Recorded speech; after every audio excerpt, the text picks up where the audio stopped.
Timber! Hello YouTubers, Alaska Prepper here. Well, ladies and gentlemen, I thought we'd have a little bit of fun today and do a little show and tell.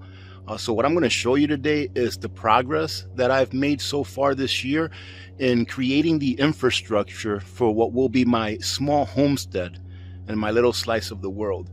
Now, why don't I already have a homestead? I have the land. Well, for those of you that don't know, when I purchased this land, I purchased it because I wanted to be debt free. I wanted to build our own house instead of going into debt for 30 years to buy one that was already built. And guess what? Mission accomplished. So what I've been doing is I've been improving the land over the last 4 or 5 years. Actually, we've been here 6 years. So I've been improving the land little by little, out of pocket, year by year, to make sure that when it's all done, it will be able to sustain a small homestead, pretty much getting all of the infrastructure done first. One of the things that I don't want to do, especially with that chicken coop that I've been talking about for years, is I don't want to just get chickens and then have them suffer because I don't have the things in place that they need. But first, I have to have my land ready in order to do so. So for the last few years, I've been having a lot of fill brought into my land to try to level it as much as possible, because when I first purchased it, there was a bit of a slant to it. However, we've been correcting that here over the years, and I think that this year will be the year when it will be done for the most part, but enough to where I can build my chicken coop. As you can see, making pretty good progress on our greenhouse here, which I'll show you here in a minute. And then I'm also going to show you what Chief has done as far as expanding the use of my land by bringing in his dirt movers and cutting down some trees. And I'll tell you what, it looks so much better. Almost looks like I can put another house on it. That's how much room he's given me extra to work with. But let's go ahead and start with the greenhouse, since you already see it behind me. Now, before we start, ladies and gentlemen, remember, I always like to say this. I'm not a professional. This structure right here is something that's going to hold in heat and allow in sunlight, and also hold a snow load during the winter, enough that I can come out here and clean the roof off before it caves in, because it definitely is not going to hold, like 2 or 3 feet of snow, maybe 1 foot. But that's plenty for me to be able to come out here and clean it off.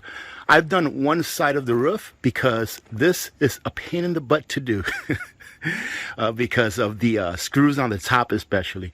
But like I said, it's not perfectly straight, but it is going to be able to do the job. And for those of you that don't know, this greenhouse started out as a tent. So this here is the frame of a tent that I just went ahead and supported with some wood. And I'm still finishing the supporting part. I still have to do the roof support, so I'm still going to have supports on the roof, but you can see there that that's going to be supporting the walls, making sure that they don't go sideways. And then it's also going to be used to support some of the weight from the roof. I'll probably end up having 2 posts that stand up straight, one right around there and one right around there. That way it can support the roof even more during the winter. And as you can see, I've gone ahead and put a plate on all of the connections, or a strap. I'm not sure what you call these, but these connections are all strapped throughout the entirety of the outside of the greenhouse. In addition to that, I'm also going to be doing the inside of the greenhouse just like that as well. So you can see there's plates there. I have small ones in the bottom. This plastic, I believe, is like 16 or 17 mil plastic, so it's very strong. And this is what it looks like. As you can see, this side is sitting up off the ground by a few inches, about 6 or so inches. And what I'm going to do is when Chief comes in with our rock that we're going to put in here, we're going to go ahead and backfill that in. It doesn't matter to me whether the walls of the greenhouse is 100% level or plumb. What matters to me is that it's stable, and that it will retain heat, of course, and allow in sunlight. And here, I decided to put in a door on each side. So this here's a door on each side. You can see that side right there has a door as well. And all we do with these to open them up is I'm just going to put a PVC pipe in the bottom there, roll it up, and have some hooks right around there where I can hold it. That way, for any days where it may get too warm inside of there, I can just roll up these doors. Same thing with our front door here. I did this front door kind of like a garage style door, and all we have to do is just roll it up. So this is the greenhouse so far, ladies and gentlemen. Now let me show you what I'm going to do as far as where I'm going to put my chicken coop. Now this here is what used to be my old fuel tent, and it's only about 25 feet behind my house. And as you can see, that's my new fuel depot that I built over there. We'll go over there here in a minute so that you can see what it looks like. But this used to be my old fuel tent. And when I built this platform, I built it in a way that it can actually be lifted up off the blocks. So while Chief is here, he's going to go ahead and lift this up and move it over to where I need it, which is going to be probably about 6 to 8 feet away from the greenhouse. That way I have room to push snow in the winter in between the greenhouse and the chicken coop. And what I'm going to do is the chicken coop is going to be 4 feet wide by 8 feet long. One side of the wall is going to be 8 feet high, and the other side of the wall is going to be about 6 feet high. So it's going to have somewhat of a lean-to roof, just like the bunker. And the other part of the structure, the other 4 feet by 8, because this is an 8 by 8 foot square, the other part of the structure I'll still have covered with a small roof on it, but I'll be able to use that to put a few cans outside to hold my feed and such. So that's going to be our next project, and that's going to go right here. That's about 8 feet wide, so it's going to probably start right around here. And the actual coop is going to be in this area right here on this side. And then I'm going to have a run that will go the rest of the way. So they'll have a nice run with a nice coop.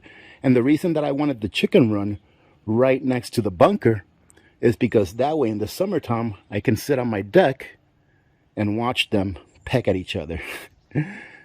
Now, for those of you that spotted this orange box, this is an orange toolbox, or a rigid toolbox, that Mrs. Alaska Prepper found on sale on Facebook Marketplace for a great price.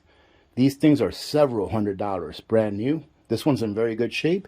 And this, I believe, I'm going to be turning into my Faraday cage. And here is actually a project that I was working on that I will not be posting a video about. I was actually pretty excited about this. This is a water purification system that's supposed to eliminate any solids from water, but I wasn't satisfied with how it worked in the final results, so I will not be showing that on the channel, because I really don't like to show stuff on there that I would not approve of. So that's not going to make the cut. Now, as you can see, this is all of my construction material right here. Obviously, it's all covered. And I ended up moving it to this side so that Chief can get to work on the land. Let me go ahead and show you, for those of you that haven't seen the fuel depot, what it looks like. So you all saw the fuel tent that I was using before for my fuel storage. Well, I decided to go this way. Why? Because this little structure right here was a pretty good price at Costco. They had it on sale at Costco. I think it was $699. And I did the math, and it would have cost me close to the same if I would have done it all out of wood. So what I ended up doing is I ended up building a floor for it so that it can support it. And then actually my wife and a friend ended up putting it together, because I'm terrible at putting these things together. And as you can see here, it is perfect. What I did is I ended up bracing this wall with some wood going all the way to the bottom over here so that it can support this lean-to that I built on it. And as you can see, the lean-to here has all of my propane cylinders secured to it, pretty much secured. So you can see that I have all of my propane cylinders here, much better than having it as close to the house than it was before. They're easy to get to. That way in the winter time, if I need to exchange one out in the bunker, these are what I especially use in the bunker to heat in the winter, along with a little electric heater. And I went ahead and put these bars up that I can take out whenever I need to switch one out. And that also keeps them from banging against each other should they shift. So that worked out really well. And as you can see here, I was able to use the space under the fuel depot in order to store an additional roughly 50 gallons of gasoline.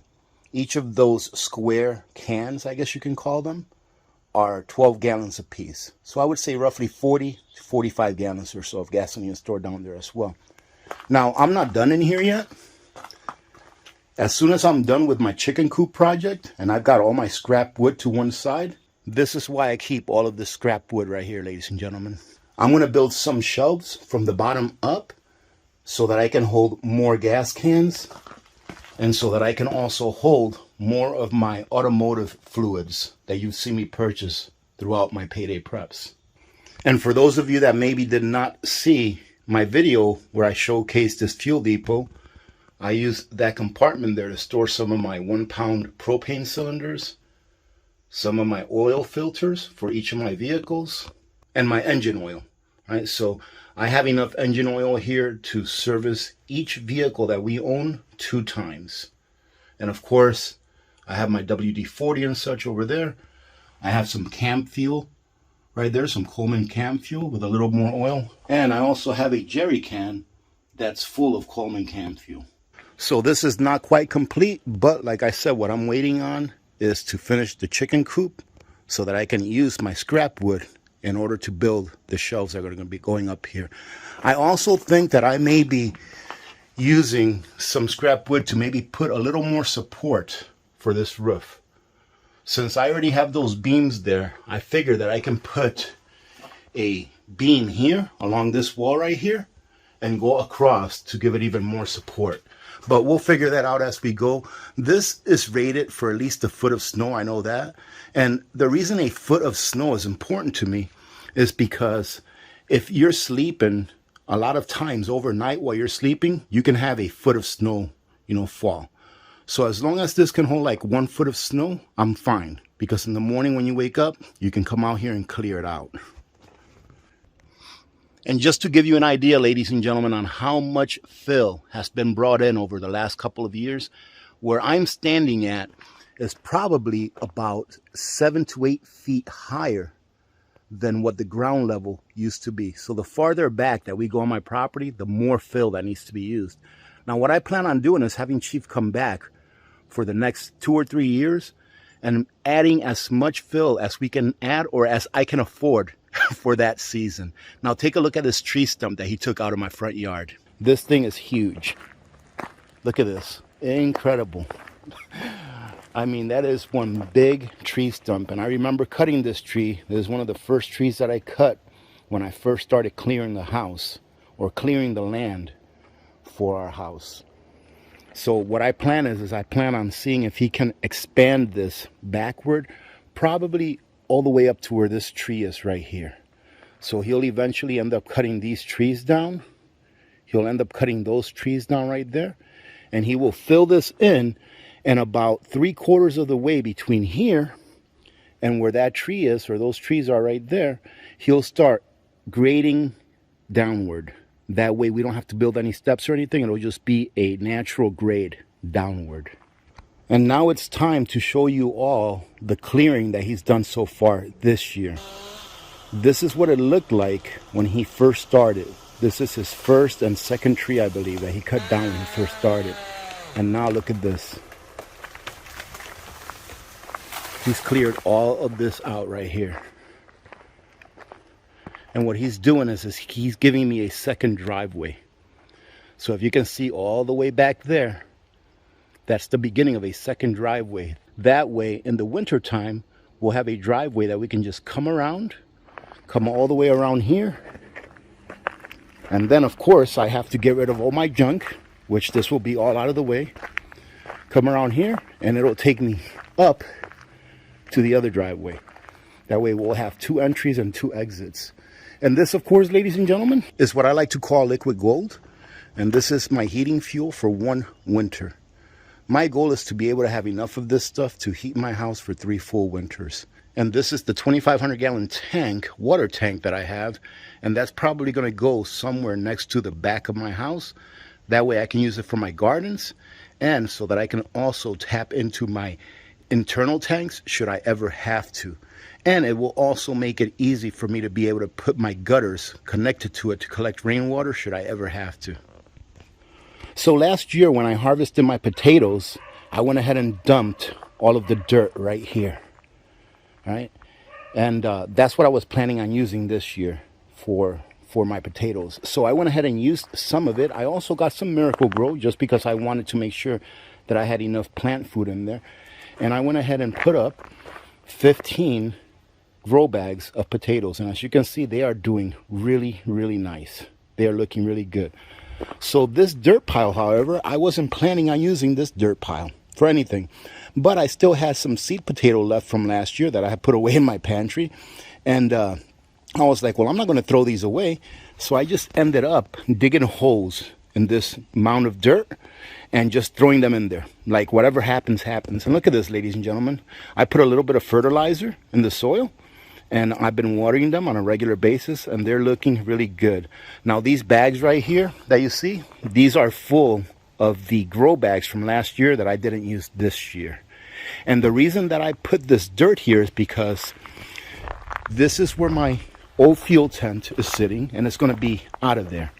I'm going to go ahead and build a raised bed starting from somewhere around here all the way to where it ends here on this floor. So when this floor is not here, I'm going to build a raised bed, and that raised bed is probably going to be my potato bed where I raise potatoes. And that, ladies and gentlemen, is about it. That was the tour. That was the plan. That's the plan that we have for this year. I'm really hoping that I can get that chicken coop built in a hurry. That way I can get some chickens. I actually have 2 people that can give me or sell me some egg-laying chickens that are already egg layers. So I'm hoping that we get that done in a quick hurry, get it ready to go, because I definitely want my chickens to be comfortable during the winter. I don't want to use them as a test case to see what would happen and then have them suffer. So slow and steady wins the race. You can do it, ladies and gentlemen. Slow and steady. You do a little bit each day. You do what you can do, be it financial or be it physical, and eventually you will get there. Having said that, have a great day today, ladies and gentlemen. It's a beautiful day out here. Look at this. Beautiful day. And there's the bunker. All right, so have a great day. Have a great weekend. Enjoy yourselves. Spend time with your families. And I truly do appreciate every one of you. Thank you to all of you that joined in on yesterday's live stream. We always have a great time. Remember to be good to each other. When good people do good things happen. Remember to reach one, teach one, and repeat. If we all did this, the world would be a better place. And you know that it will be a better place. Many blessings to all of you and your families. I'm Alaska Prepper. I'm out. God bless.